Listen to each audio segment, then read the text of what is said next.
তুমি আমার মতো পাপীরা যদি মাফ না করো, আল্লাহ রক্ত তুমি যদি গোস্ত রক্ত বানায় দিতে পারো, আমার মতো হাবিবরে তুমি দুলার সঙ্গে মিশিয়ে দিবা, হাড্ডিগুলো মিশিয়ে দিবা, আল্লাহ তোমার এই দরবারে আমি কি জবাব দিব?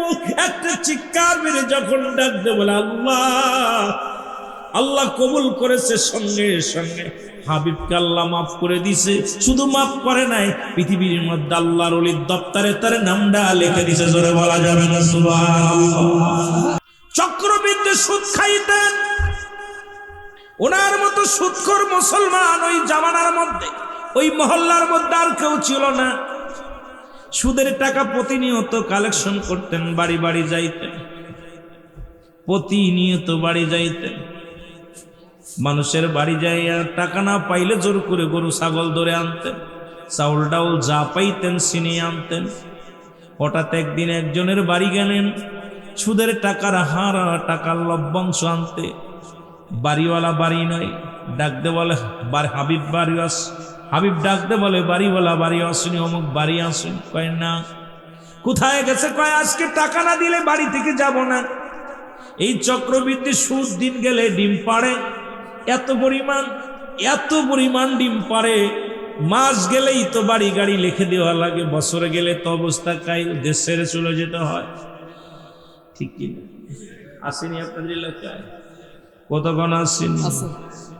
সব নিয়ে যাবেন কবরে। আস্তে আস্তে আমরা যাই, ওয়াজ শুরু করি নাই, কেবল কথাবার্তা শুরু করছি। হাবিব কি করলেন? দেখে ছোট ছোট মাসুম বাচ্চাগুলো চোখের পানি ছেড়ে কান্দে, খানার জন্য খোদার যন্ত্রণায় কান্দে। হাবিব কয় যতই কান্নাকাটি করুক আমার টাকা দেওয়া লাগবে, আমার টাকা না দিলে কোনো সার নাই। ঘরের বিবি ডাকতে বলে ভাই আজ 3টা দিন ঘরের মধ্যে কোনো খাবার না,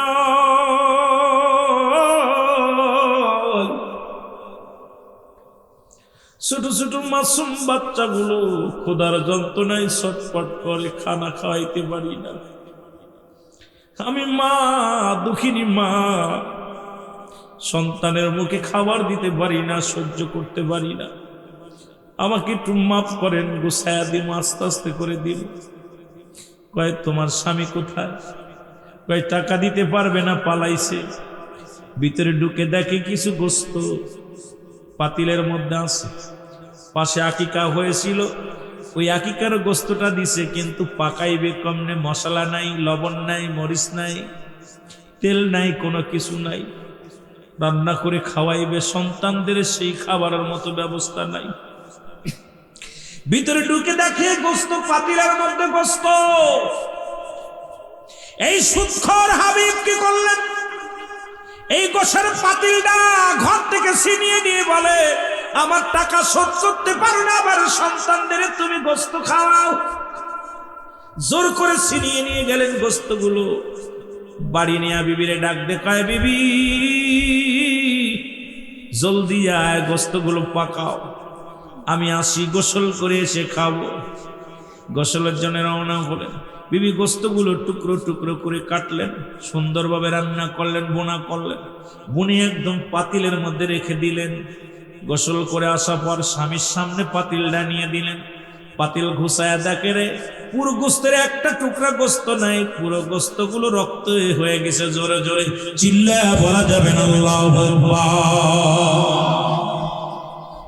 কি হয়ে গেছে? রক্ত রক্ত হয়ে গেছে। একটা চিৎকার মেরে বলে মালিক, আমি মানুষের কাছ থেকে জোর করে গোস্ত ছিনিয়ে এনে রান্না করার পর এই গোস্ত যদি, গোস্তর টুকরা যদি রক্ত হয়ে যেতে পারে, আল্লাহ আমি কত মানুষের কাছ থেকে টাকা জোর করে নিয়ে আসে সুদ খায়, আমার অবস্থা কি হবে?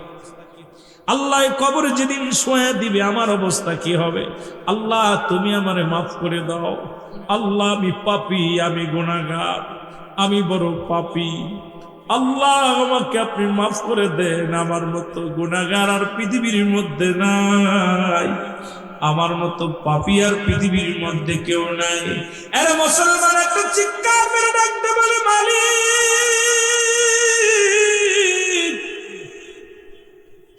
তুমি আমার মতো পাপীরা যদি মাফ না করো,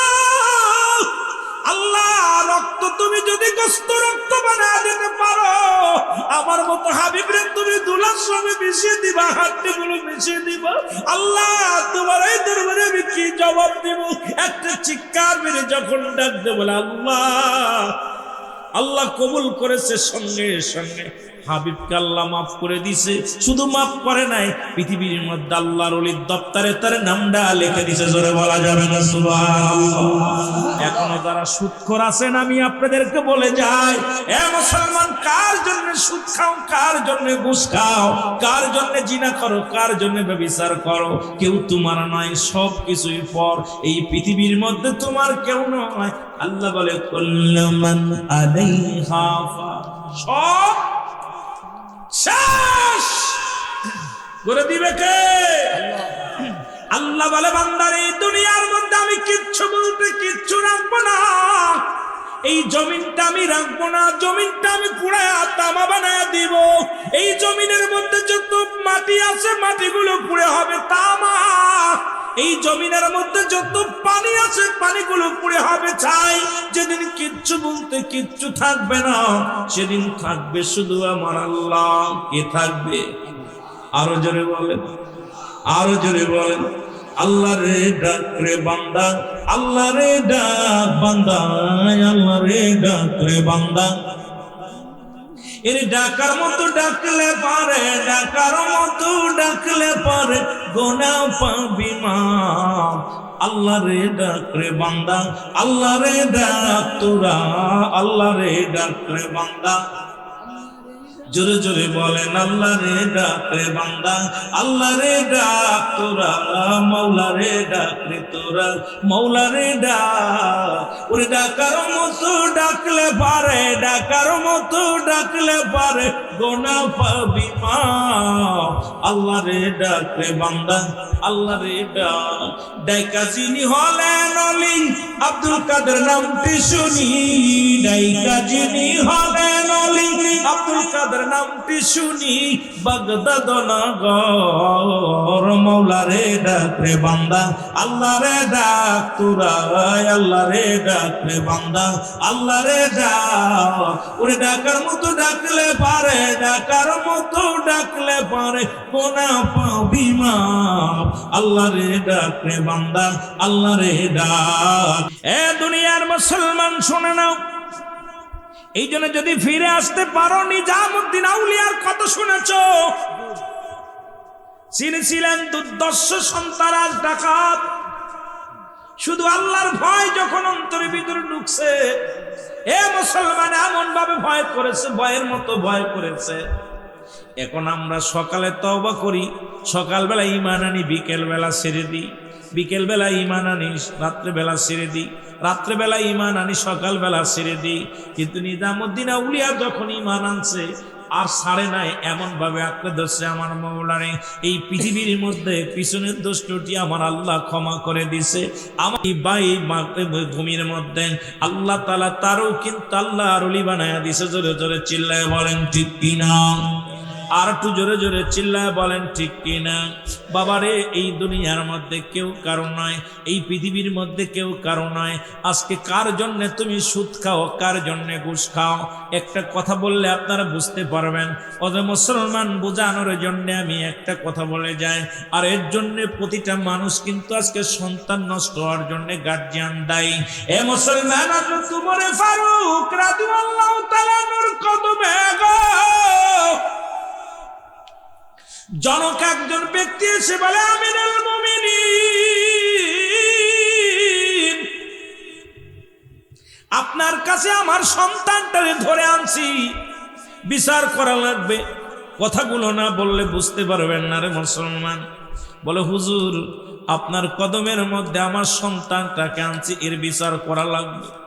বলে, কি কও তুমি? তুমি না পিতা হও, তুমি না পিতা হও, তুমি কেমনে বিচার করবা? বলে, জি হুজুর, বিচার করবেন, আপনি আমার সন্তানের বিচার করবেন।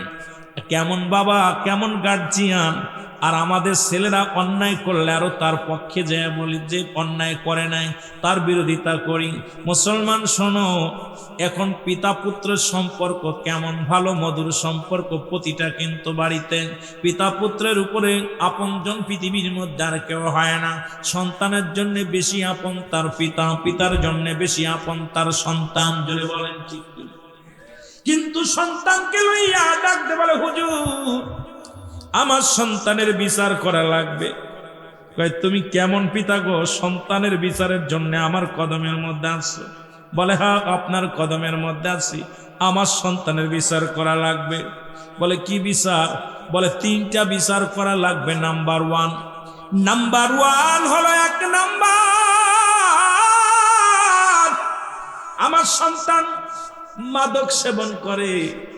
এই মাদক সেবন করা ভালো না খারাপ? খারাপ। জোরে বলেন ভালো না খারাপ? খারাপ। এই সেবন করে, মাদক সেবন করে, হুজুর বিচার করা লাগবে, কঠিন বিচার করা লাগবে আমার সন্তানের। খলিফা উমরে ফারুকের মেজাজ খুব কড়া, রাগান্বিত হয়ে গেছেন। মুসলমান রক্ত টকবক করে হযরত উমরে ফারুকের যুবকের দিকে আংড়া হয়ে তাকাইলেন। যুবক বলে ও আমিরুল মুমিনিন উমরে ফারুক ডাকতে বলে যুবক, ও যুবক তুমি কি সত্যি মাদক সেবন করো? বলে জি হুজুর। কয় তুমি কি মাদক সেবনের অপরাধ তুমি জানো? কয় হুজুর জানি না। কয় মাদক সেবন করো তোমার মৃত্যুদণ্ড হবে। বলে হুজুর আমি মেনে নিলাম, আপনি যে রায় দিবেন সেই রায় আমি মেনে নিলাম। দ্বিতীয় অপরাধ? কয় দ্বিতীয় অপরাধ? কয় দ্বিতীয় অপরাধ হলো মানুষ হত্যা করছে, আমার সন্তান মানুষকে খুন করেছে। মানুষ খুন করা কি পাপ না গুনাহ? গুনার কাজ না ভালো কাজ? জোরে বলেন গুনার কাজ না ভালো কাজ? বড় পাপ মানুষ হত্যা করা। বলে হুজুর সন্তান তো মানুষ হত্যা করেছে, বিচার করা লাগবে। খলিফা তোমার ফারুক কয় যুবক তুমি কি জানো মানুষ হত্যা করেছো মহাপাপ করেছো, এর অপরাধের শাস্তি তুমি জানো? কয় না। কয় শাস্তি হলো তোমার মৃত্যুদণ্ড। কয় হুজুর আমি মেনে নিলাম। 3 নাম্বার অপরাধ, এই পৃথিবীর মধ্যে 3 নাম্বার অপরাধ হলো, শুনে নাও। এর 3 নাম্বার অপরাধ ডাকতে বলে হুজুর 3 নাম্বার অপরাধ আমার সন্তান জিনাকারী, জিনা করে। আজকেও দেখলাম মুসলমান আবু হুরায়রা রাদিয়াল্লাহু তাআলা থেকে বর্ণিত একখানা হাদিস, বান্দা যখন পাপ করে, জিনা করে, এই অন্যায় করার পর যদি বান্দার সঙ্গে সঙ্গে ক্ষমা চায়, আমার আল্লাহ তারে মার্জনা করে। যেমন পাপটা করার পর যদি সে ক্ষমা চায় আল্লাহর দরবারে, ওই পাপিষ্ট বান্দা কিন্তু আল্লাহর দরবারে ক্ষমা পাওয়ার যোগ্য। কিন্তু ওই পাপ করে যদি আবার যদি পাপ করে, বড় গুনাহ হইতে হইতে গুনার পরিমাণ বাড়ে। এই পাপটা করার পর অনুশোচনা করে আর জীবনে পাপ করবো না, আমার আল্লাহ তারে ক্ষমা করে দেয়। কিন্তু এই পাপ করার পর আবার যদি মনের ভিতরে আবেগ আবার পাপ করে ফেলে, ওই পাপটা আরো বেশি ভারী হয়ে যায়, বেশি মুসলমান ওজন বেশি হয়ে যায়। এই পাপের দরুন ইয়াউমাল কিয়ামতের ময়দানে আমার আল্লাহ আপনাকে আমাকে জাহান্নামে ছুঁড়ে মারবে। জোরে জোরে চিল্লায়া বলা যাবে না আল্লাহু আকবার। এরে বান্দা ভুল করেছো ক্ষমা চাও, ভুল করেছো ক্ষমা চাও। এ মুসলমান শুনে নাও, দিলের কান্ডা লাগায় শোনো। এবার উমরে ফারুক রাদিয়াল্লাহু তাআলা আনহু ডাকতে বলেন তৃতীয় অপরাধ আমার সন্তান জিনা। ডাকতে বলে হুজুর, হযরত উমরে ফারুকের কদমে ডাকতে বলে হুজুর আমার ছেলে জিনাকারী। কয় জিনার পাশ থেকে তুমি জানো? কয় হুজুর জানি না। কয় জিনা শাস্তি হলো তোমার মৃত্যুদণ্ড। আজকে আমার সমাজে প্রতিটা বাড়ির মধ্যে জিনা, প্রতিটা ঘরের মধ্যে জিনা, ব্যভিচার, এই জুলুমে ভরে গেছে। আল্লাহর গজব নেমে আসছে বাংলার জমিনে। আজকে বড় কষ্ট হয়, মেঘ নামানোর জন্য দোয়া হয়, সারা বাংলাদেশে বৃষ্টির জন্য প্রার্থনা হয়, এর মসজিদে মসজিদে প্রার্থনা হয়। যে সমস্ত পাতিলেরা মুনাজাতের বিরোধিতা করছে গো, যারা দুনিয়ার মধ্যে হাত উঠে দোয়া করে বেদাত, যারা বলছে তারাই দেখি দোয়া করেছে মসজিদের মধ্যে বইয়া, মুসলমান ঈদগার ময়দানে যাইয়া মাঠের মধ্যে বইয়া বইয়া দোয়া করছে, দাঁড়ায়া দাঁড়ায়া দোয়া করছে। নবীজি দুভাবে দোয়া করতেন, একটা হলো সিধা, একটা হলো উল্টা। এখন দেখি অনেক বাতিলেরাও হাত উঠে আল্লাহর দরবারে দোয়া করে। এখানে দেখে আসলাম বিশাল কমি মাদ্রাসা, এই কমি মাদ্রাসায় পড়ানো হয়, আমাদের কিতাব নাই, কমি মাদ্রাসার কিতাব। মুসলমান শুনে নেন ভালো করে শুনে নেন। এই কিতাবের নাম ফতোয়ায়ে দেওবান। ও মুসলমান, ফতোয়ায়ে দেওবান মুফতি শফিক আহমেদের লেখা প্রথম খণ্ডের মধ্যে 33 নম্বর পৃষ্ঠার মধ্যে যার কিতাব তোমরা পড়েছো, যার কিতাব তোমরা লেখাপড়া করে গবেষণা করেছো, তোমাদের সেই মুফতি সাহেব কি বলে শুনে নাও। বলতেছে 5 ওয়াক্ত নামাজ আদায় করে জিয়ারত করে সর্বআলা আল্লাহর দরবারে 2টি হাত উঠায় দোয়া করো উত্তম মুস্তাহাব। একটা দোয়া দেখাও না যায় সারাম, একটা দলিল দাও। জীবনে কোনোদিন হাত উঠাইতাম না, আজকে ঠেলায় পড়েছো, সারা বাংলাদেশে দোয়ার মধ্যে পড়ে গেছো। আমার আল্লাহ পারে ডুবাইরা মনে করেছিল বিশ্ব ব্যবসা করবে, তারা চিন্তা করেছিল ডুবাইয়ের মানুষগুলো চিন্তা করে আমাদের মতো এত বড় পাপ্পে, এত বড় ব্যবসায়ী, এত বড় ধনী রাষ্ট্র আর কেউ নাই। আল্লাহ তাদের পানির নিচে দিয়া দিছে। জোরে জোরে বলেন ঠিক কিনা? এরে মুসলমান শুনে নাও, তোমাদের গজবে আজকে সারা পৃথিবী ভরে গেছে। এখন যতই হাত উঠাও কাজ হবে না। উত্তরবঙ্গে দেখলাম ব্যাংকের বিয়ে 1 কোটি টাকা দেলমোহর, ওরে 50,000 টাকা দেলমোহর, 1 লক্ষ টাকা দেলমোহর। 100 যাত্রী ব্যাংকের বাড়ি, ব্যাঙ্গিনীর বাড়ি যায় যাত্রী লইয়া। এই সমস্ত গজব আজকে শুরু হয়েছে বাংলার জমিনে। আমার আল্লাহ গজব শুরু হয়েছে দেওয়া। জোরে বলেন ঠিক কিনা? আমি আশ্চর্য, কিছুদিন আগে দেখলাম, এই 3 দিন আগে দেখি উত্তরবঙ্গে ব্যাঙ্গিনীর আর ব্যাঙ্গের বিয়া। 100 যাত্রী হুজুর মাথায় টুপি দিয়া বিয়ে পড়াইতেছে। আশ্চর্য হয়ে গেছি, কি ঘটনাটা দেখি। হুজুরে বয়া বয়া করছে 50 লক্ষ টাকা দেলমোহরে, আবার একটা দিছে 50,000 টাকা দেলমোহর, একটা দিছে 1 কোটি টাকা দেলমোহর। 100 যাত্রী ডোল ডগর বাজাইয়া যায় খাওয়াইতেছে। আর 2 হুজুরি সাক্ষী টুপি মাথায় আমি করে জুতা পিটা কর। 2 হুজুরি মাথায় টুপি দিয়া বিয়ে পড়াইতেছে। মই নারী পুরুষ এক জায়গায় নিয়ে নাচানাচি শুরু করছে। এই দেশের উপরে আল্লাহর ওলিরা আছে বিলেই আজকে আমাদের দেশটা এখনো ভালো আছে। জোরে বলেন ঠিক কিনা? নয়তো শেষ হয়ে যাইতো। এই বাতিলেরা এগুলো দেখিস না চোখি? এগুলো চোখি দেখিস না? এখন বিলাই গাছে ওঠে, ঠেলায় পড়ে। এখন দোয়া প্রতি ঘরে ঘরে শুরু করছিল। আল্লাহ রহমত দান করছে, এখন ওদের ফকর অনেক দোয়া করছে, কাজ হয় নাই। অনেক দিন পরে বৃষ্টি নামছে, কারণ ওই সময় যদি বৃষ্টি নামতো ওদের ডিমান্ড বেড়ে যেত। জোরে বলে ঠিক কিনা? ওরা চিন্তা করে দাঁড়া, সারা জীবন দোয়া করিস না, এখন দোয়া করছিস বৃষ্টি হবে, হবে না, ধৈর্য ধর, আর একটু পুরাইনি। জোরে বলেন ঠিক কিনা? কদিন পরে দিছে। এইভাবে সারা বাংলাদেশের মানুষকে আল্লাহ সাইজ করবো। ধৈর্য ধরো, ধৈর্য ধরো। আমি যে কথা বলতেছিলাম, দিলের কান্ডা লাগা শোনো,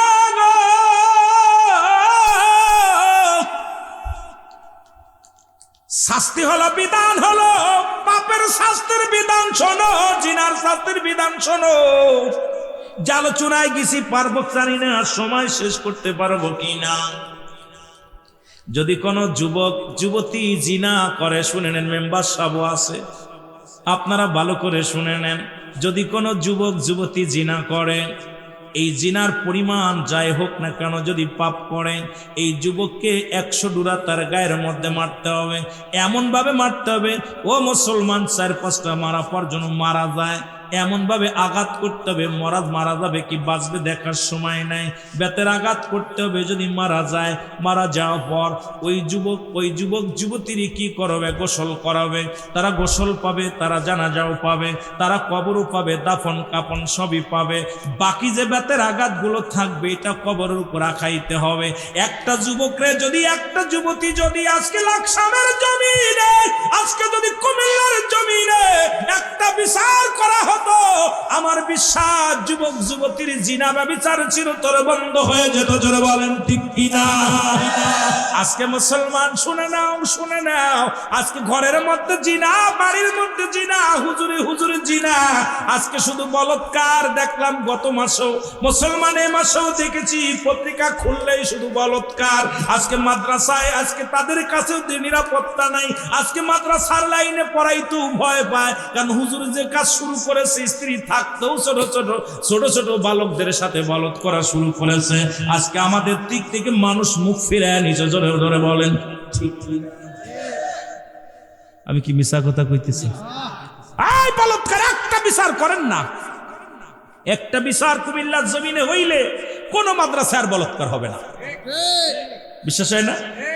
তা তো করবেন না, আপনারা টাকা পয়সা দিয়ে সারাবেন। আবার কিছু কিছু ওই যে আমার দেশে আমি আশ্চর্য হয়ে গেলাম, জিনাখোর রিসোর্টে ধরা পড়ে আবার তাদের জন্য মিষ্টি খাওয়া হয়। রাগ করেন? হয়তো আমার পরে হয়তো কষ্ট পাবেন। আমরা রাসূলের আগমনে আমরা মিষ্টি খাইলে কয় বেদাত, আমরা নবীর স্লোগান দিলে কয় বেদাত, আমরা নারাইলে সালাত কইলে কয় বেদাত। আর যিনি জিনা করে পরের নারী নিয়ে আজকে দুনিয়ার মধ্যে ধরা পড়ে, এই সমস্ত মানুষ বাইর হলে তাদের জন্য কাতারে কাতারে মিষ্টি খায়, তাদের জন্য স্লোগান দেয়, এদেশে গজব আর নামি আপনাদের বলেন ঠিক কিনা? আমি আশ্চর্য হয়ে গেছি।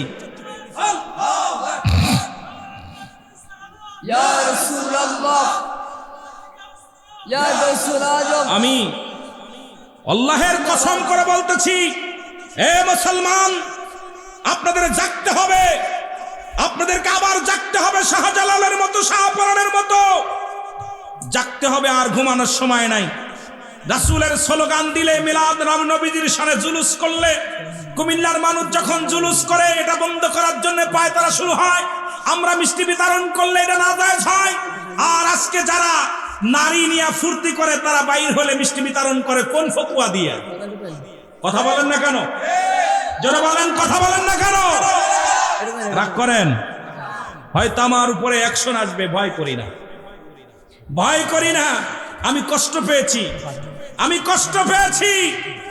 এগুলো বলতে হবে যে একটু বাংলাদেশ, এদেশে জিনার শাস্তির বিধান শোনেন। হুজুর আছে যার হাতে হাজার হাজার আলেম হয়েছে, প্রিন্সিপাল ছাড়াইছে। আপনারা একটু খেয়াল করেন, যে ব্যক্তি জিনা করে, এটা হলো জিনা বললাম যুবক যুবতী, অবিবাহিত নারী, অবিবাহিত পুরুষ।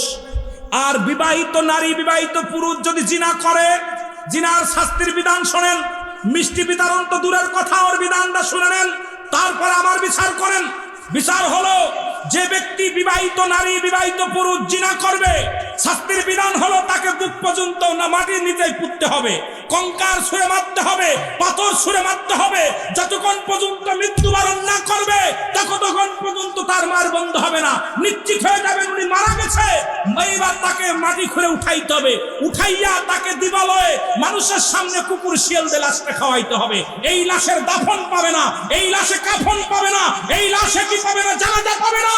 আর আমার দেশে ওই সমস্ত মৌলবীর গোষ্ঠী জিনা করার পর ফুলের মালা পায়। আমার দেশে ওই সমস্ত মৌলবীর গোষ্ঠীরা জিনা করার পর মিষ্টি বিতরণ হয়। সুতরাং এই দেশে ইসলাম কায়েম হচ্ছে না, হচ্ছে না, হচ্ছে না। জোরে বলেন ঠিক কিনা?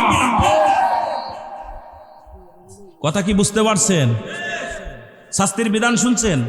উনি কি বিবাহিত না অবিবাহিত?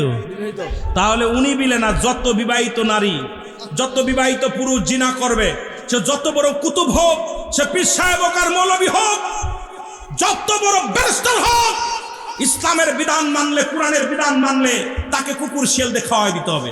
আর তাদের ফুলের মালা দিয়ে হাজার হাজার জনগণ, হায় রে মানুষ, হায় রে আবুল আহাবের দলের লোক, আবু জাহেলের দলের লোক। আবু জাহেল ছিল জ্ঞানীর পিতা, আবুল হেকাম জ্ঞানীর পিতা। নবীকে না মানার কারণে আবু জাহেল মূর্খর আব্বা, যার কারণে এই সমস্ত আবু জাহেল গুলো ফুলের মালা নিয়ে বয়া থাকে, মিষ্টির টুকলা নিয়ে বয়া থাকে। তারা এখনো ইসলামটাকে ক্ষতি করতে চায়। এরা জন্মটাই হয়েছে জিনার মধ্যে। জোরে বলেন ঠিক কিনা? আরো জোরে বলেন ঠিক কিনা? এটা গল্প বলবো? কথা কন, গল্প বলবো? টাইমই তো পাবো না।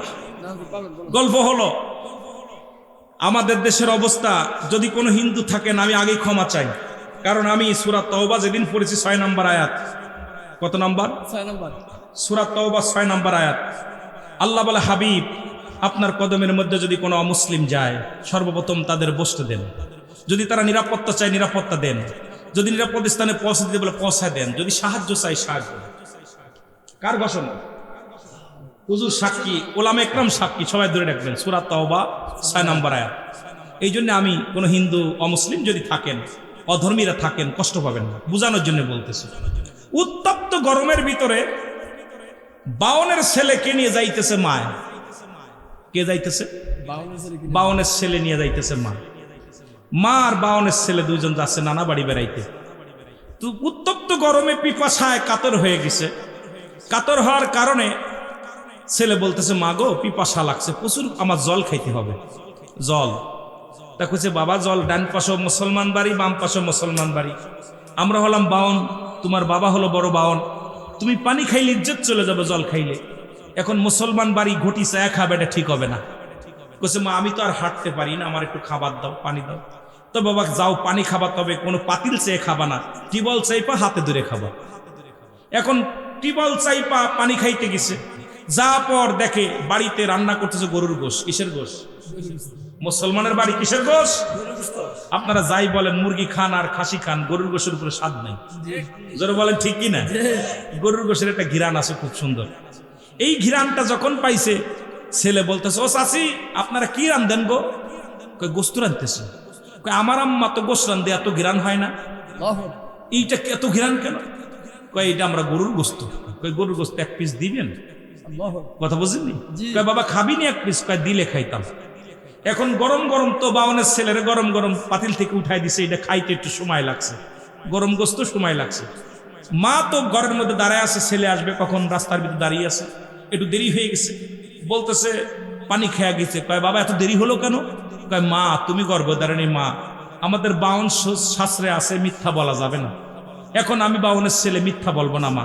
ও মা পানি খাইয়া দেখি ওই বাড়িতে গোস্ত পাকাইতেছি, এত ঘিরান আমি সহ্য করতে পারি নাই, এক পিস চেয়ে খাইয়া আইছি, এক পিস চেয়ে খাইয়া আইছি। করছে বাবারে তুই না বাউন, বাউনের ছেলে তুই গোস্ত খালি? কয় মা আমার ভুল হয়ে গেছে। কয় বাজার ভুল তো তুই করিস নাই, ভুল তো আমি করছি, তোর জন্মটাই মুসলমানে দিছি। কথা বোঝেন নাই? ভুল তো তুই করিস নাই, ভুল করছি আমি, কারণ তোরে তো বাউনে জন্ম দেয় নাই, জন্মই মুসলমানে দিছে, এই জন্য গরুর গোস্ত পড়া দিছে। কথা বলছেননি? তা আজকে যারা ওই সমস্ত জিনাকারীদের পক্ষে স্লোগান গায়, তাদের কোথায় জন্ম হয়েছে আপনারা এটা বুঝে নিন। জোরে বলেন ঠিক কিনা? আরো যারা বলেন ঠিক কিনা? সুতরাং আমরা যারা সুন্নি, আমরা দাবি করি আমরা কখনো জিনা ব্যভিচারের পক্ষে নয়, জিনা ব্যভিচার লুচ্ছামি বদমাইশের পক্ষে আমরা নাই। জোরে বলেন ঠিক কিনা? আরো যারা বলেন ঠিক কিনা? একটু মহব্বতের সঙ্গে দুরূদ শরীফ পড়েন। আল্লাহুম্মা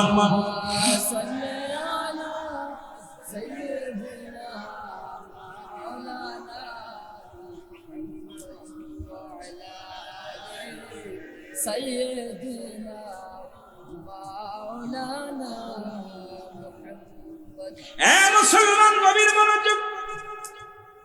বলে শাস্ত্রের বিধান শুনেছেন নি? শাস্ত্রের বিধান শুনছেন? এইগুলো তাহলে হিসাব করে জেনা করবেন। যারা বিদেশে আছেন, যাদের বউ আছে বাড়িতে, তারাও তো ভালো করে শুনবেন, যাদের সবাই শুনবেন, কাজে লাগবে। এখন অবস্থা জিনা ব্যভিচার ভরে গেছে বাবা। আহা, যেদিকে তাকায় সেদিকে ব্যভিচার, অন্যায়, জুলুম। আমার বন্ধুগণ গভীর মনোযোগ। হযরত ওমর ফারুক রাদিয়াল্লাহু তাআলা আনহু ডাকতে বলে, যুবক তুমি মৃত্যুর জন্য প্রস্তুতি হও, এত বড় অপরাধ করেছো, অন্যায় করেছো, মৃত্যুর জন্য প্রস্তুতি হও। যুবক বলে, আমিনুল মুমিনিন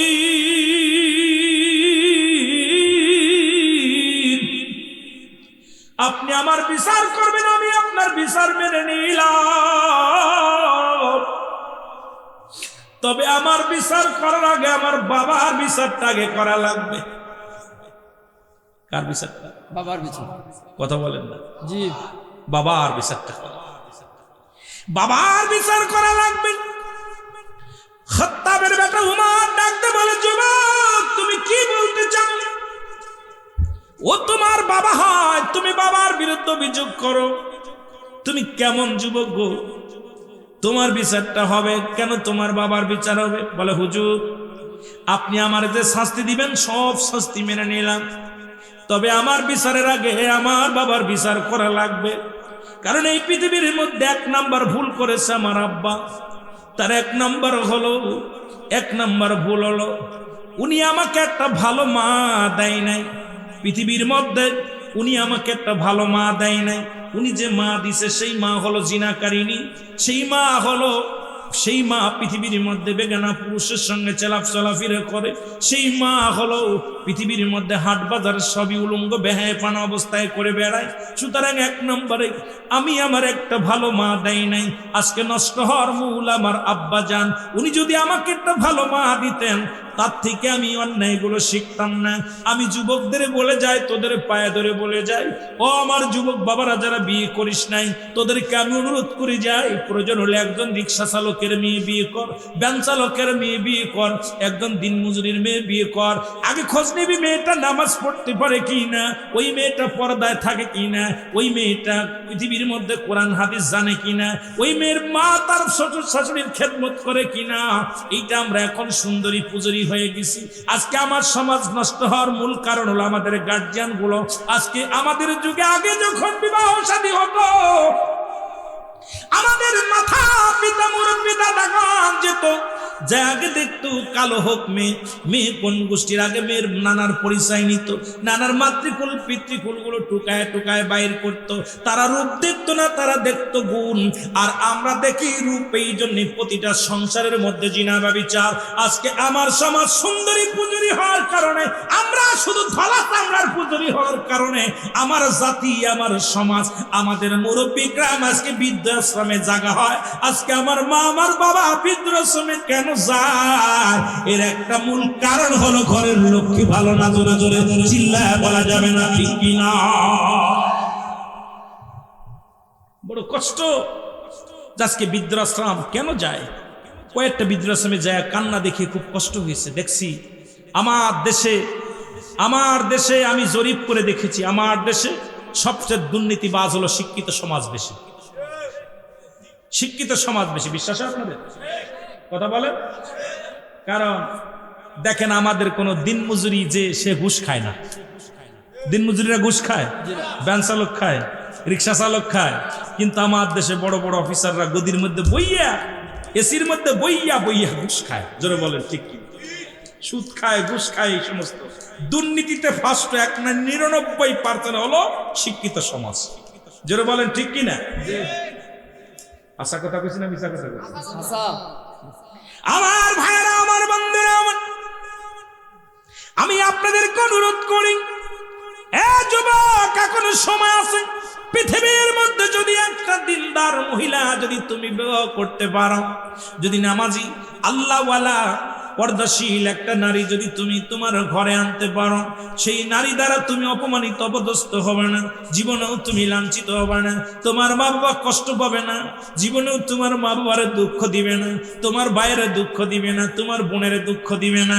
কারণ ওই সুন্দরী চামড়া আইনা এমন অবস্থা করেছো, বাড়িটারে একটা দূষণ বানিয়ে ফেলেছো। ওই সংসারের ভিতরে শান্তি নাই, সংসারের ভিতরে উন্নতি নাই, সংসারের ভিতরে 24টা ঘন্টা গোলযোগ লেগে আছে, হরতাল লেগে আছে। জোরে বলেন ঠিক কিনা? হরতাল বোঝেননি? কথাবার্তা বন্ধ হয়ে থাকে। বিবি জাতি কয় ডানি যদি বাই জানো দিন আর কথা নাই। কথা বলেন ঠিক কিনা?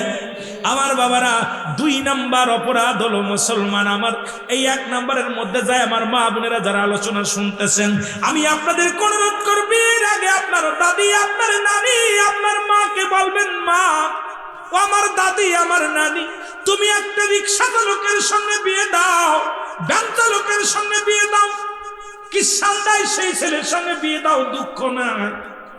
দেখবা শুধু ছেলেটা 5 ওয়াক্ত সালাত আদায় করে কিনা, ছেলেটা কি হালাল খোর বান্দা। আমরা দেখি এখন কত টাকা বেতনে চাকরি করে ছেলে, কত টাকা ঘুষ খায়। আরে পড়া কপাল, আসন 3 তলা বানাইলি, এর মধ্যে তোর হারাম টাকা কয়টা আছে একবার হিসাব করে দেখ। 10 তলা বানাইলি, হারাম টাকা কতগুলো আছে। সরকার যেটা বেতন দেয় এটা দিয়ে যদি ঠিক মতো চলো, 2টা লবণ ভাত খাওয়া যায়, তুই 4 তলা 5 তলা বাড়ির মালিক কেমনে হলি? তার মানেই তোর আছে সুদখোর, তোর মধ্যে আছে ঘুষখোর। আমার দেশে যদি পিয়নের হয় 3টা বাড়ি, আমার দেশে মন্ত্রণালয়ের পিয়নের হয় 3টা বাড়ি, 5 তলা করে বাড়ি। বোর গাড়ি আলাদা, মেয়ের গাড়ি আলাদা, ছেলের গাড়ি আলাদা। এ দেশে ইসলাম প্রচার করব কেমনে বুঝি আসে না। জোরে জোরে চিল্লায়া বলা যাবে না, ঠিক কিনা? বড় আশ্চর্য। আমি বলবো বাদান নাই, আমার মা বোনেরা শুনে নেয়। আমি বলবো না তুমি বক্তা বিয়ে করো, আমি বলবো না আলেমরে বিয়ে করো, কারণ এত আলেম পাবা কই, এত বক্তা পাবা কই? তুমি চাইবা বাবা একটা হালাল খোর বান্দা, ঠিক কিনা? একটা হালাল খোর বান্দা, একটা নামাজি ব্যক্তি, সত্যবাদী, আল্লাহওয়ালা, এমন একটা ছেলের সঙ্গে যদি তোমার বিয়ে হয়, এই দুনিয়ার মধ্যে শান্তি, দুনিয়ার মধ্যে শান্তি। বলতে পারো দাড়িওয়ালা দেখলেই তো পছন্দ হয় না। মারে তুমি কদিন দুনিয়ার মধ্যে বাঁচবা? এই দুনিয়ার জিন্দেগি 60টা বছর, 50 বছরের জিন্দেগি, যেখানে কবরে তুমি সারা জিন্দেগি আবাদান আবাদান চিরস্থায়ী পড়ে থাকবা যে জায়গা, ওই চিন্তা একবার কেন মাথায় আসে না? ধরে ধরে বলেন ঠিক কিনা?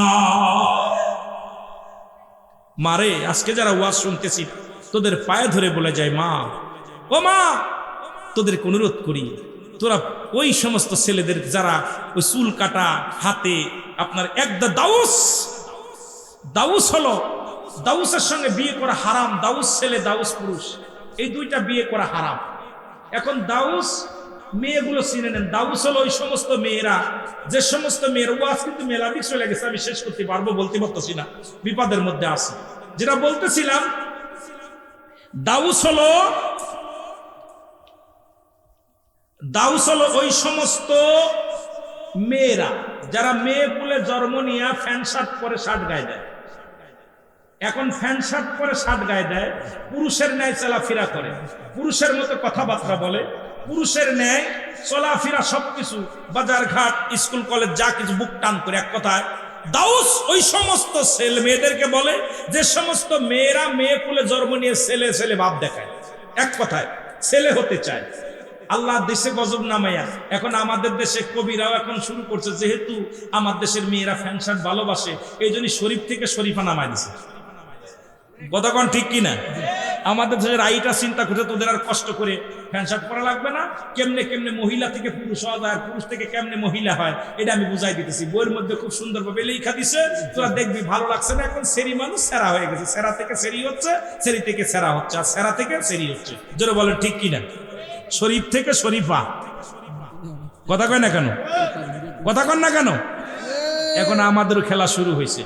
এখন যারা কবি আছে, আমরা পড়েছি, আল্লাহ তুমি রিজিক দাতা, নাম তায় রাজাক, সব প্রাণীকে দাও গরুজি, দাও তায় খরাক, তোমার তরিক তোমার গানে, জেগে উঠে বরবিয়ানে বেলে ছিলে মাঠে রুজি, পাইজে পাখির ঝাঁক, মৌমাছিরা গুনগুনিয়ে যাই যে কাজে, গান শুনিয়ে পিঁপড়ারা পায় খুঁজে হার, কঠিন শ্রমে ময়দানে। কত সুন্দর সুন্দর কবিতা পড়েছি। আর এখন হলো ওই যে শরীফ শরীফা কেমনে হবে, কেমনে স্ত্রীলিঙ্গ পুরুষলিঙ্গ হবে, এটা আল্লাহ দেখায় দিছে আপনাদের উত্তর। আপনার কি এই আপনার নোয়াখালীতে একটা বাচ্চা জন্ম নিছে, উভয় লিঙ্গ নিয়ে, দুইটা লিঙ্গ নিয়ে, পুরুষ এবং স্ত্রী দুইটা লিঙ্গ হয়েছে। এই আপনার নোয়াখালীতে, বেশি দূরে না। ওই যে নাম জানে, আমি তার মিডিয়া তো গাড়াগাড়ি করি না। আল্লাহ দিয়েছে গজব লাগায়, দ্বারা শরীফাও হবে শরীফও হবে। একটার দুইটা বানাইছে, শরীফাও বানাইছে, শরীফও বানাইছে। যেহেতু তোরা হতিস আছে, আমি বানাই দিই। এখন খেলা দেখবি তুই কেমন ছাড়িস। যারা বলেন ঠিক কিনা? কথা কয় না কেন? শরীফ শরীফা একটারে বানাই দিছে। তোর আর ওই হদ কষ্ট করে হদ দরকার নেই, আমি বানাইতেছি। আল্লাহ পাক দিছে বানায়া। আল্লাহু আকবার বলেন। আরো জোরে। মুসলমান গভীর মনোযোগ। দাউস ওই সমস্ত ছেলেরা, যে সমস্ত ছেলেরা ছেলে কোলে জন্ম নিয়ে কান ফুরায়, নাক ফুরায়, গলার মধ্যে সোনার চেন দেয়, হাতের মধ্যে বালা দেয়, এক কথায় মহিলা হতেছে। আমার দেশে অনেক বিদেশি ছেলেরা বাড়ি আইয়া গলায় সোনার চেন নিয়ে ঘোরে, হাতের মধ্যে বালা দিয়া ঘোরে, কানের মধ্যে দুল নেয়, কানের মধ্যে দুল নিয়ে উন্না টানে। এখন মহিলারা উন্না টানা বাদ দিছে, সেরিরা এখন উন্না নাই, সেরার গড়ায় উন্না। এখন সেরাকে দেখবেন, উরি বাবারে বাবা, ঢাকার টাইমে গেলে অন্যান্য টাউনে খালি সেরাদের গাড়ি খাওয়া না। ঘটনা কি রে? হুজুর এখন আমার লাভার যে আছে তোর পরে নাই, আমি পড়া শিখতেছি। কত বুঝলেন? তামার দেশের অবস্থা খুব ভয়ঙ্কর, অবস্থা খুব ভয়ঙ্কর। আমার বন্ধুগণ শোনেন, ওই সমস্ত দাউসের পিতা মাতা বিনা হিসেবে জাহান্নামে যাবে, জাহান্নামে যাবে, জাহান্নামে যাবে। দাউসের পিতা মাতা হজ কবুল হবে না, দাউসের পিতা মাতার নামাজ কবুল হবে না, দাউসের পিতা মাতার দান সদকা কবুল হবে না। দাউসের পিতা মাতা দুনিয়াতেও শান্তি, পরপারেও শান্তি, কবরেও শান্তি। দাউসের পিতা মাতাকে বিনা হিসেবে জাহান্নামে দিয়া দিবে। এখন এই রকম ছেলে মেয়ে যারা আছে, এগুলো কি আজকে বাড়ি যে তাদেরকে ত্যায্য করা জায়েজ আছে কিনা? আপনাদের দিনে পায়ে ধরে বলি, এইরকম ছেলে এইরকম মেয়ে থাকলে আজকে বাড়ি যাইয়া রাত ভরে ডিসিশন নেবেন বিবির সাথে বলে যে রুহুল আমিন সাহেব তো বলছে ছেলে মেয়ে দাউস হইলে তার বাপ মা জাহান্নামে যাবে। এখন তো ছেলে তো লাইনে আসলো না, মেয়ে তো আর লাইনে আসতেছে না, কি করা যায়? এখন সকালবেলা ডিসিশন নিয়ে ডিসি অফিসে যাই একটা এফিডেভিট করে তারে তেজ্য করে দিবেন।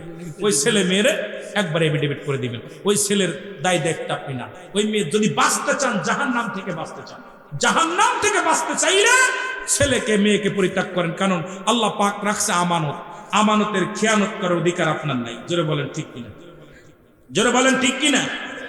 আমার ভাইরা, আমার বন্ধুরা, আমার যে কথা বলতেছিলাম, যে কথাগুলো বলতেছিলাম, 2 নম্বর অপরাধ, 2 নম্বর অপরাধ আমার বাবা,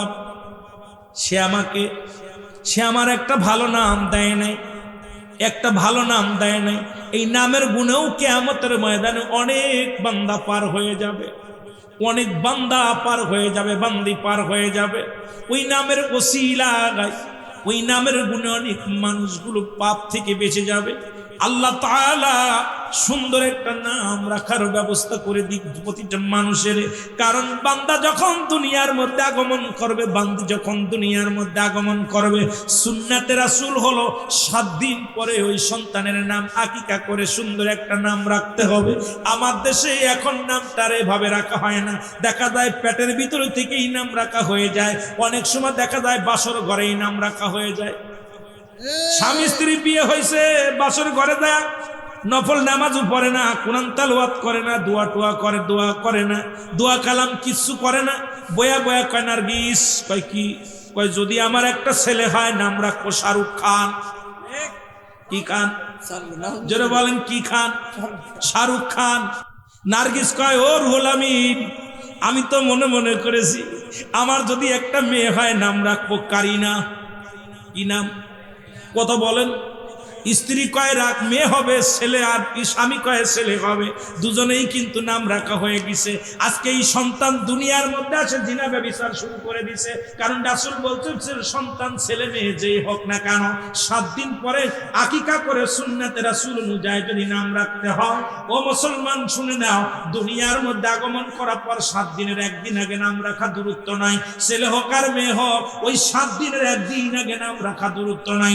7টা দিন পরিপূর্ণ হয়ে যাবে, ওর নখ কাটবে, ওর মাথার চুলগুলো কামাবে, সুন্দর মুসলমান গাটা সুন্দরভাবে ধোয়া দিবে, সুন্দর একটা নাম রাখবে।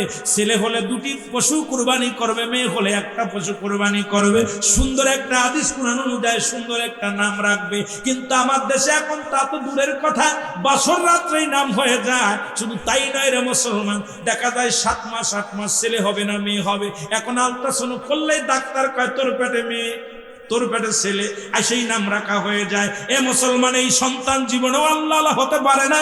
এই সন্তান বড় হয়ে হয় সন্তানাস, এই সন্তান হয় জিনাকারী, এই সন্তান হয় গীবতখোর, এই সন্তান হয় জুলুমখোর, এই সন্তান হয় ঘুষখোর, এই সন্তান হয় ঘুষখোর সুদখোর। কারণ এই সন্তান তো ভালো হওয়া সম্ভব নয়। ও মুসলমান শুনেন, আপনাদের হাতে ধরে বলে যায়, এখন বলতে পারেন হুজুর আমাদের বাপ মা তো নাম রাখছে, তবে আমরা কেন ভালো হলাম? আল্লাহ দয়া করছে তাই ভালো হয়েছেন। বর্তমান রাসূলের বিধান, আল্লাহর বিধান মানেন না হলে কিন্তু বিপদগামী হয়ে যাবেন। ধরে ধরে বলেন ঠিক কি না? এখন আর অধিকাংশ ডাক্তার নার্স দেখবেন ওই আজান, এই যে আমাদের কিছুদিন আগে এক মন্ত্রী কয় আজান দিলে মনে হয় যে বেশ্যের জন্য খদ্দের ডাকতেছে। আমি মাটির তলে পুইতা গেছি। আমার দেশের মন্ত্রী মিনিস্টারদের কথা কিছু কিছু মানুষ, সব না, বলছে আমার দেশে যখন আজান গুলো এত খারাপ লাগে, বিশ্রী লাগে, যে আজান দিলে মনে হয় খদ্দের টানতেছে বিশ্ব। এদের মুখ থেকে এদের জন্মটা হয়েছে ওরকম হাসপাতালে। কারণ আমাদের দেশে নার্স ডাক্তার অধিকাংশ হিন্দু বৌদ্ধ খ্রিস্টান। ওই যখন হয়, যখন সিজার করে তখন ওর কালেমা যায় না, ওর জবান ওর কানে আজান দেয় না, আজান ওর ভালো লাগবে না, জীবনেও কোনোদিন আজান দিলেই ওর মন খারাপ হয়ে যাবে। কারণ ও তো আজান শোনে নাই। জোরে বলেন ঠিক কিনা? আজান শোনে নাই, এই জন্য আজান দিলেই ও বেজার হয়ে যায়। এ সমস্ত দুঃখের কথা আর কি বলবো। আমার মুসলমান বাবারা শুনে নাও, আমি যে কথাগুলো বলতেছি দিলের কান্ডা লাগা শোনো। 3 নম্বর অপরাধ, আমাকে কোন কোরআনের জ্ঞান আমার বাবা মা দেয় নাই। তার মানে আমরা যারা গাছ গার্জিয়ান আপনাদের কাছে অনুরোধ করে দেব, হাতে ধরে বলে যাব, পায়ে ধরে বলে যাব, তোমার সন্তানটাকে নিম্নতরে কয়টা 10টা সূরা শিখাও, তোমার সন্তানটাকে জানাজার নিয়ম শিখাও, তোমার সন্তানটাকে গোসলের ফরজ, ওযুর ফরজ। ও মুসলমান, এই দুনিয়ার মধ্যে বসার আদবগুলো ইত্যাদি ইত্যাদি যেগুলো একেবারে না, একে নিত্য প্রয়োজনীয় আপনার, সেগুলো আপনার সন্তানটাকে শিখান। আপনার সন্তান বড় আলেম হওয়ার দরকার নাই, বড় মৌলবী হওয়ার দরকার নাই।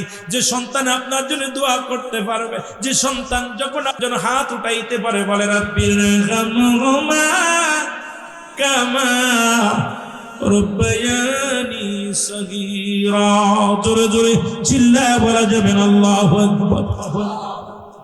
এ ভাইরা আমার, বন্ধুরা আমার, সন্তান বড় মুক্তি হবে না, বড় মুহাদ্দিস হবে না, নিম্নতরে 40টা হাদিসের উপরে জ্ঞান দাও, ছোট্ট ছোট্ট হাদিসগুলো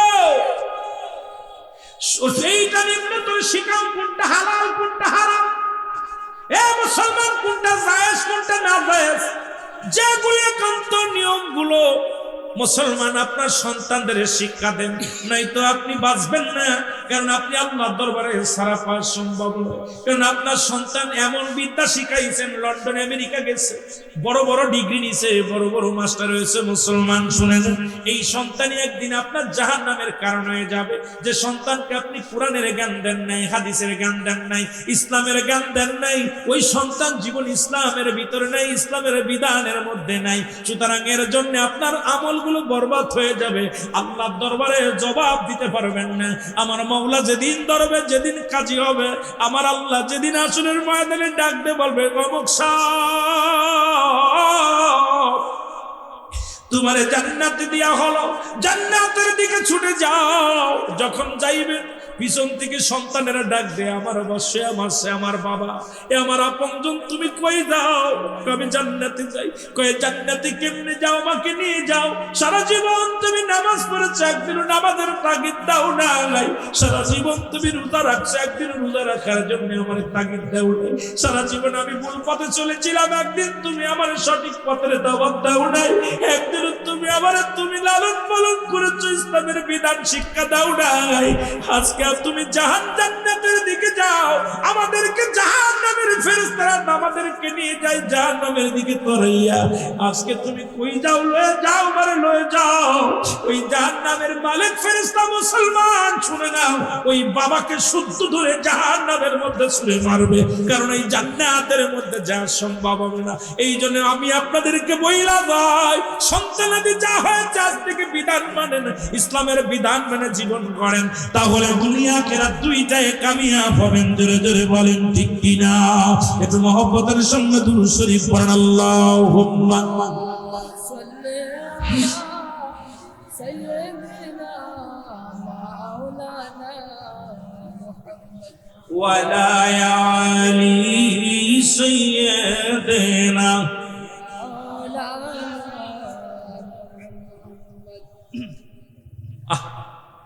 খলিফা হযরত আমিরুল মুমিনিন উমর ফারুক রাদিয়াল্লাহু তাআলা আনহু ডাকতে বলে, ও বিদ্যা দাঁড়াও, তোমার সন্তানের বিচারের আগে তোমার বিচার করা লাগবে।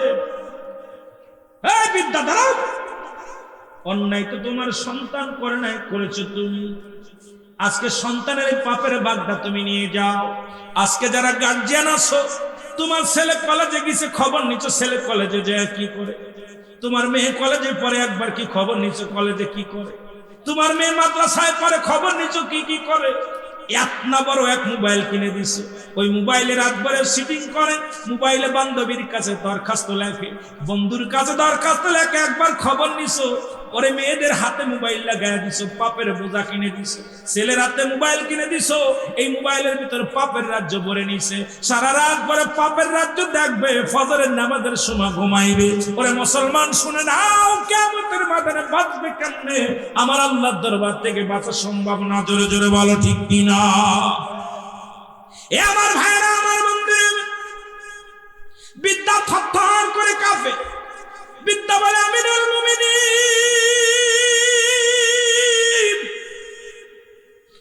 আমাকে একটু সুযোগ দিন, আমার আল্লাহ যেন আমার মাফ করে দেয়। এত বড় অপরাধী আমি, আজকে সন্তানের ভুলের জন্য আমি বড় দায়ী, সন্তান নষ্টের জন্য আমি বড় দায়ী। আপনি আমাকে তওবা করায়া দেন, আল্লাহ যেন আমারে মাফ করে দেয়। খলিফা হযরত উমর ফারুক তওবা করায়া দিলেন। ও মুসলমান, বাবা সন্তানকে দুজনকেই তওবা করায়া দিলেন। আমি আপনাদের অনুরোধ করি, আজকে সন্তান আদি হয়েছে, ওই সন্তানের প্রেমে পড়িয়া সন্তানের কিছু বললেন না। ওই সন্তান ছোট্ট থাকতে কিছু বলেন না, একটু বড় হলে সন্তান বাড়ি থেকে রাগ করে যাবে, কিছু বলবেন না। একটু বড় হইলে যখন বড় হয়ে যাবে, ইনকাম শিখবে, সন্তানের কিছু বললে আপনাকে আঘাত করবে, খাইতে দিবে না। ওই সন্তান নষ্টের জন্য আপনি দায়ী। ছোটবেলা থেকে যদি কোরআন শিক্ষা দিতেন, ছোটবেলা থেকে যদি নামাজ শিক্ষা দিতেন, ছোটবেলা থেকে যদি ইসলামের বিধান শিখাইতেন, ও মুসলমান শুনে নাও, ছোট্টবেলা থেকেই যদি ওই কাদা যদি ছেলে যা বানাইবেন তাই হবে। ওই কাদা যখন শুকায় যাবে আর কিচ্ছু হবে না, তখন চোখের পানি পড়া ছাড়া আর কোনো কিছু করা সম্ভব হবে না। এই জন্য আমি আপনাদেরকে বলি, যাদের সন্তান আদি আছে, আজ থেকে তওবা করবেন, বাড়ি দিয়ে শুরু করবেন। সন্তান নামাজ না পড়লে তাগিদ দিবেন, তার পাতে ভাত দিবেন না, মেয়ে পর্দা না করলে তারে বাড়ি রাখবেন না। আমি আপনাদেরকে অনুরোধ করি, সন্তানের কারণে যাবেন জান্নাতে, আবার সন্তানের কারণেই যাবেন জাহান্নামে। জোরে বলেন ঠিক কিনা? যেমন রাসূল পাক সাল্লাল্লাহু আলাইহি সাল্লাম বলেন, সাহাবীরা রে, তোমরা কি কবুলাদের সব পাইতে চাও? সাহাবীরা বললে, ইয়া রাসূলুল্লাহ, ইয়া হাবিবাল্লাহ, কে বানা চায়? নবী বললেন, তোমাদের বাড়ি যাদের পিতা মাতা জিন্দা আছে, সালাম দিবা, আসসালামু আলাইকুম মা, আসসালামু আলাইকুম বাবা। তোমার আমল নামায় একটা করে কবুল হজের সব লেখা হয়ে যাবে। জোরে বলেন মারহাবা। কয়টা? একটা করে কবুল হজের সব। সাহাবীরা বলে, হুজুর এই আমলটা যদি বেশ একাধিকবার করি? নবীজি বললেন, তোমরা যতবার করবে, যতবার আব্বা মারে দেখছেন, সন্তান ভালো সন্তান হইলে কত লাভ। আর সন্তান খালি একবার যে আপনার মারে যে আসসালামু আলাইকুম মা, আসসালামু আলাইকুম বাবা, তোমার আমল নামে একটা করে কবুল হজের সব লেখা হয়ে যাবে। সুবহানাল্লাহ বলেন না? আস্তে কইবেন না, জোরে কইবেন, আরো জোরে করেন। আব্বা মারে সালাম দিছেন, কেডা কেডা দিছেন? হাত তুলে সত্যি কথা বলবেন, মিথ্যা বলবেন না। মিথ্যা বলবেন না, মিথ্যার কোনো কারণ দরকার নেই। আপনার আব্বা মারা সালাম দেন তো? বাড়িতে সালাম দেন, লজ্জা করে। প্রেমিকারে সালাম দেয় বারবার, মোবাইল দিয়ে আসসালামু আলাইকুম, আসসালামু আলাইকুম, সালাইকুম সালাইকুম সালাইকুম সালাইকুম। কত বুঝেনি? হ্যালো সালাইকুম, সালামটা ঠিক মতো সালাইকুম, কত বুঝেন? আহা, সালাম কি সালাইকুম, কত বুঝেন? এই কোন সালাম, আসসালামু আলাইকুম, সালামটাও সহি শুদ্ধ না, এমন ভাবে সালাম দিছে। আমার দাদু ভাইয়েরা শুনে নেন, আজকে নবীজি যখন বললেন, সাহাবীরা অজান্নয়নে কাঁদতে লাগলেন। কিছুদিন আগে যারা বাবারা হারাইছে, মারে হারাইছে, বলি, ইয়া রাসূলুল্লাহ, ইয়া হাবিবাল্লাহ, এই আমলটা যদি কিছুদিন আগে শুনতে পারতাম, তাহলে আমাদের আব্বা মা তো আজকে দুনিয়ার মধ্যে নাই। কত বড় একটা আমল থেকে আমরা বঞ্চিত হয়েছি। দেখেন না, সাহাবীরা প্রতিযোগিতাও তো আমল নিয়ে, কে কত কার আগে কত কে আমল করবে। আমাদের খালি বাড়ি গাড়ি নিয়ে ব্যস্ত, কে প্রতিযোগিতা। আর সাহাবীরা ছিল আমল নিয়ে ব্যস্ত, যে কোন আমলটা, কোন হাদিসটা বেশি মুখস্থ করবে, কোন আমলটা বেশি করা যাবে, কোন আমলটা করলে নবীজি ভালোবাসা পাবে, কোন আমলটা করলে আল্লাহ পাক খুশি হবে, কোন আমল করলে জান্নাতে আগে যাওয়া যাবে। এই প্রতিযোগিতা ছিল সাহাবীদের ভিতরে। যেন বলা যাবে না আল্লাহু আকবার। সাহাবীরা কাঁদতেছে, আমার আল্লাহ নবী রাহমাতুল লিল আলামিন দেখে সাহাবীদের চোখে পানি। নবীজি বললেন, তোমরা কেন কান্দো? কয়, হুজুর আমরা যদি আমলটা আগে জানতাম, যদি আগে বলতেন, তাহলে আমরা তো এই নেকি থেকে বঞ্চিত হতাম না। আমাদের মা নাই, 1 মাস আগে 2 মাস আগে আব্বা মা চলে গেছে, কষ্ট মনের ভিতরে। আমার আল্লাহ কয়, হাবিব ওদেরকে শিখাইয়া দেন। ওই যে আপনার আদম আলাইহিস সালাম দোয়া করেছিল নিজের জন্য, আর আমার আল্লাহ শিখায় আমার হাবিবরে তার বান্দা বান্দির জন্য। জোরে বলা যাবে না মারহাবা? আদম আলাইহিস সালাম বলেন, রব্বানা যালামনা আনফুসানা ওয়া ইন লাম তাগফির লানা ওয়া তারহামনা লানাকুনান্না মিনাল। আদম নবী বলেন, আল্লাহ আমি জালিমদের অন্তর্ভুক্ত গেছি, আমার তুমি ক্ষমা করে দাও।